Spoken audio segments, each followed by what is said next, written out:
of Andrea Thompson's first appearances was in Delirious with the late John Candy and in Oliver Stone's acclaimed film, Wall Street. She then went on to the television series Falcon Crest, earning a Soap Opera Digest Award nomination for her performance.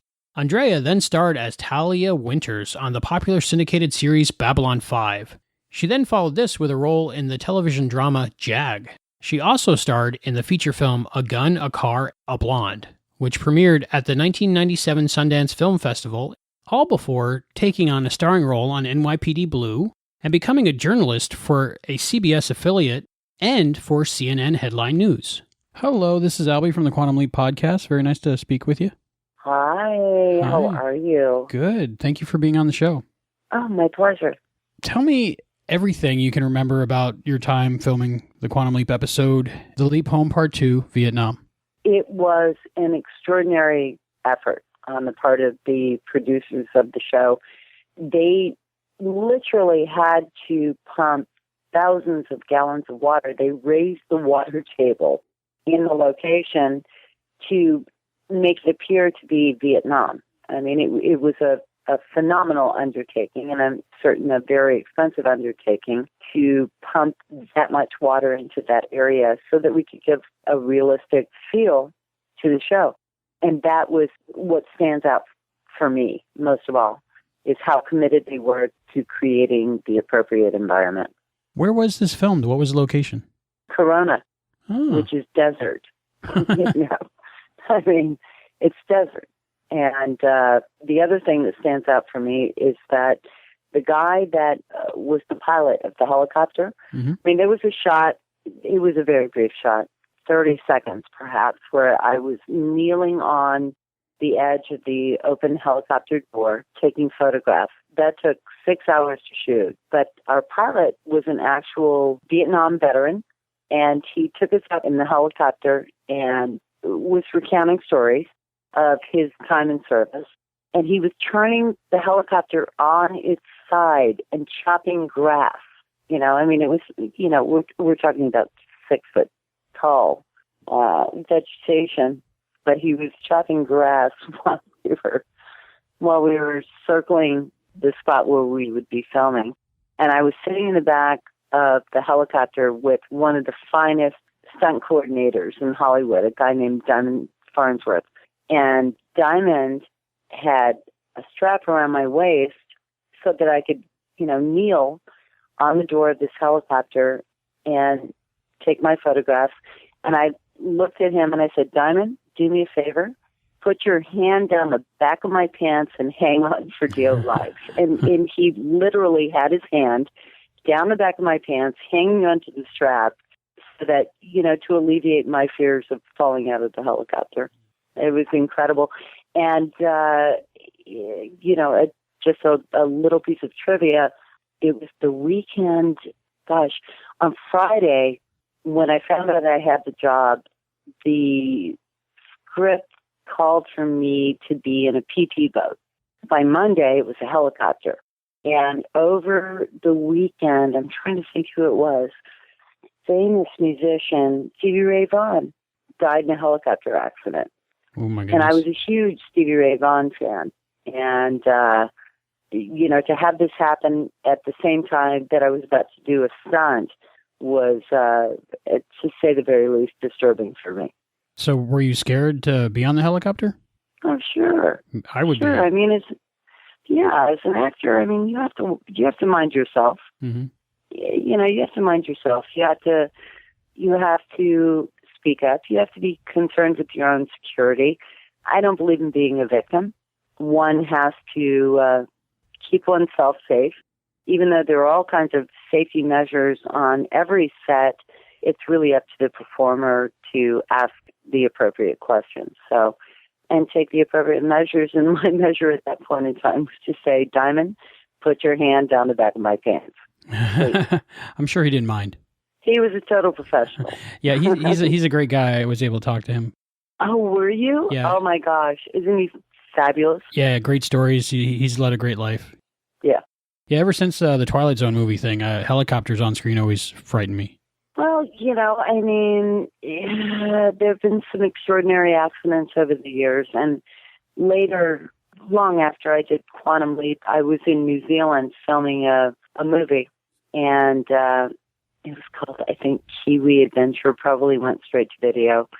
But there was a scene that we were supposed to film where we were in a canyon on the edge of a cliff, and the helicopter was to, according to the script, rise into the shot, and we were supposed to be standing on the edge of this cliff. I have a rudimentary understanding of aeronautics, and for me, I had to voice my concern and call my union rep saying, okay, I understand what's required of me. However, what if there is a wind gust? What if there, because when you're filming in a canyon, it's a different set of circumstances that you have to deal with in terms of weather conditions, in terms of wind conditions, and whatever can happen. And my union rep agreed with me. He said, no, I agree that this presents possible danger. So I might have been looked at as a pain in the butt on the set, but I still had my head. Well, that's important. You want to survive the shoot, right? Oh, yeah. What was it like filming the episode The Leap Home Part 2? A lot of the guest stars on that show became well-known afterwards. Oh, Tia was incredible. Incredible. Lovely girl. Loved working with her. Loved working with Scott Bakula. I mean, the entire cast was amazing. Really amazing. And all the guest stars were amazing, too. I mean, it was one of those shows where there was a lot of care put into every single episode, and most particularly in supporting actors in guest star roles. How was the director? Director was a fabulous guy. And once again, cared deeply about the finished product. You played the part of Maggie Dawson. She was a photographer. Had you ever used a camera before like that, or did you have to act like you knew how to do it, or did you get some training? No, I mean, I grew up as a camera buff. I mean, taking a photograph today is so much different than taking a photograph then. I had my stepfather's Nikon for years and years, and, I played around with filters and with automatic shots and things like that. So, I was very familiar with the camera. It was just an interesting part of the role that I was able to employ my own experiences. Was there any film in the camera? Oh, during the show, no. No. Okay. It's all props. Can we talk a little bit about Babylon 5? I love that show, and you're amazing on it. Sure. Especially since you told me I was amazing on it. Oh. You can definitely talk about that. Can you tell me a little about your experience filming it? It was an extraordinary show, top to bottom. I'm still in contact with and still friends with many of the people I worked with. It was just, it was such an amazing show that sought to break the mold. JMS, his writing was extraordinary, and we were all really fortunate to be there. I still feel that way, still to this day, and we're talking about 92. I have a son who's 23, and he was an infant. So, wow. Yeah. Is that where most of your fan base is from Babylon 5? Oh, no. I mean, I have fans from a number of shows, but I would say that there are no fans as devoted as fans of sci-fi, fans of Babylon 5. Amazing show. You are the first CNN reporter I've ever talked to. What is that like? I mean, that's amazing. I watched your, I guess, demo reel from the news and stuff, and you seem so intelligent and so well-spoken. I had no idea there was that other side of you besides your acting. Is that like acting itself, or is that something totally different? No, it's completely different. For me, it was about, when you're an actor, very often you live in a bubble.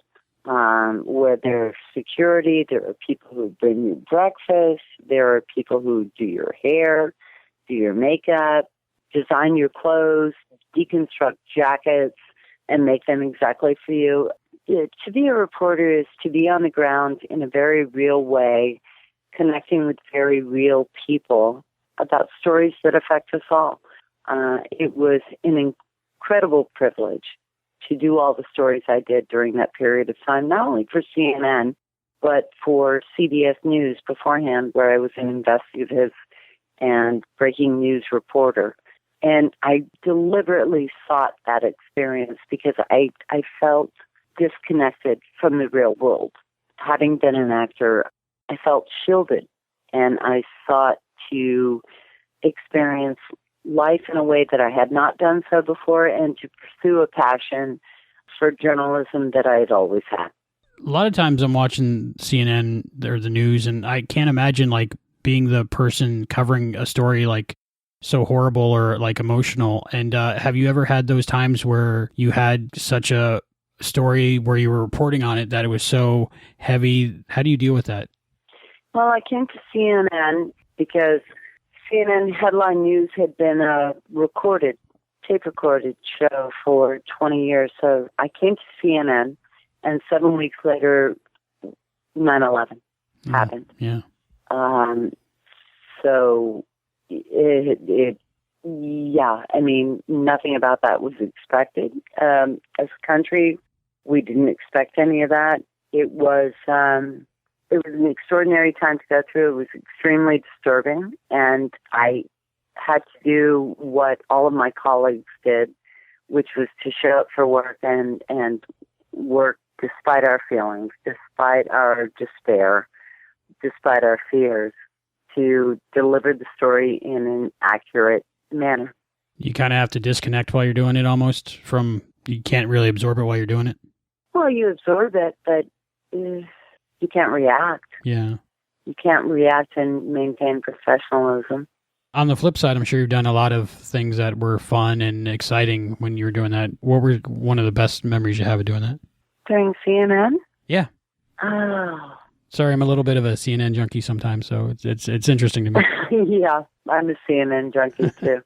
Well, I mean, there were plenty of things that were, fun to cover. I mean, there's a clip that's on the internet about Viagra ceviche. Apparently, there was a restaurant in Los Angeles that was sued for calling their ceviche Viagra ceviche. There was another restaurant in LA that was highlighted because they served a salad that apparently had properties that would send women into labor who were overdue. There was another story about a guy who was shaving ads in the back of his head. He would have his hair cut. He would put himself out to hire for various companies to shave an ad in the back of his head. Very similar to what we have these days with car wraps and things like that. Yeah, I mean, I had loads of fun. And there were great stories to cover. Going back to Quantum Leap, I love the scene in the tent with you and Scott Bakula. There seemed to be like a real chemistry there. Can you tell me about the filming that day and where that was? Was it like in a soundstage or? Yeah, it was on a soundstage. I mean, look, it's not hard to have chemistry with Scott Bakula. Yeah, look at him. Even now, he's, I don't know, how old is Scott now? He's getting up there, but he doesn't look it at all. He's in his 60s, I think. Yeah, I think he just turned 60. Yeah, so what's not to like? It was a great day, great shoot. We did have nice chemistry. We had a good rapport, and we had good writing. And it always comes down to that when you're an actor, is good writing. What did you think of your character in that episode? Loved my character. Loved her. From the moment, when I did the audition, I went in and I was wearing a dress and heels. And halfway through the audition, the heel of my high heel shoes snapped off. So, and it was, the audition for the bar scene. MacArthur signed it twice, blah, blah, blah. And I just took my shoes off and continued the audition barefoot. Everything about this character was amazing and strong. And keep in mind, we're going back to a time when women were not doing the things that women do in film right now, where you have Angelina Jolie punching out guys, and women doing completely... During the time that I worked, when I came up in the business, women were essentially an appendage to a man. We were either there to show that they were heterosexual, or we were there to show that they were relevant, that we were kind of a sidebar. Quantum Leap was really groundbreaking in this particular role in showing that women were faceted people and that we had a lot to offer. And for me, that was a big deal. I got in trouble on various jobs over the years and saying, well, why would my character do that? Why? Why would she stand across from the man she loves and just scream instead of, rushing in and throwing a punch? Mm. And I really adored that job because it was a woman who walked it like she talked it. There was good writing on that show for women, too, because I think one of the co-executive producers, Deborah Pratt, had a lot of influence on that. Yeah. Good show. Can you remember anything else from your time on Quantum Leap? Hot, sweaty, tired, dirty, everything you love about a shoot. It was just very gratifying work. Can you tell me about how you got into acting? I see one of your first jobs was in Wall Street. Yeah, it was. Well, I always aspired to be an actor. I didn't have the privilege of being an actor until I was 16. And Wall Street was a big transition for me from being a theatrical actor to a film actor. And the opportunity to work with Oliver Stone was extraordinary. It was right after Platoon had come out. And Charlie Sheen. Charlie Sheen was, after Platoon, one of the most amazing actors to work with. So I've been very fortunate all along the way. I don't have any bad Hollywood stories. None. Really? That's good. Yeah. I've been very fortunate. You've been on some great shows like Bones and 24 and Jag. What are some of your favorite experiences in film and television that you've had? I would say NYPD Blue is the most fun experiences I've ever had. It was just an extraordinary group of actors, extraordinarily talented group of actors, and there wasn't a single diva on the set. Not one. We all came to work each day grateful to be there, and as an actor, that's the best of all possible worlds. One of the things you're known for, besides, of course, acting, is your amazing voice. It's very sexy, if I may say. Well, thank you. You've done some voice work. Tell me about that. I haven't done any voice work lately. I'm a real estate agent in Los Angeles. I love what I do. I spend a lot of time with my son. I'm able to craft my own schedule. The voiceover aspect of my career was fantastic at one period of time, but like any other career, it requires a lot of care and maintenance, and I don't have the time for that now. I made a conscious transition to real estate because I'm a pragmatist. I understand that, for the most part, there are exceptions, that the life of an actress in Hollywood is brief. And I didn't want to be one of those actresses sitting at home waiting for my agent to call so I could do my Norma Desmond. I want and continue to want to be relevant. So I've applied myself in an area that can carry me to the end of my life. I mean, I can be an 85-year-old relic and still sell beautiful real estate, take care of my clients, and I don't know if that would be true of voiceover work and certainly not of acting work. Do you ever see yourself getting back into acting here and there if the opportunity arose? At this point in time, no. But I would say never say never. Do you ever get clients when you're showing houses that are like kind of starstruck by you when they meet you? No, not so much, because I don't broadcast that. I don't broadcast the fact that that's where I came from. I think that there are a number of my clients who find it comforting to know that I came from the same place they came from. Mm. So I understand their concerns. I understand their desires for either total privacy, and I also understand their concerns for wanting to publicize their purchase, their sale. It's coming from a place that people in entertainment feel comfortable with. To wrap up the interview, is there anything you'd like to say to the Quantum Leap fans that really enjoyed your performance in that episode? Thank you for watching, and thank you for your continued allegiance. I mean, it's amazing to me that a job that I did back in 1989 is still relevant for fans. It's a real privilege.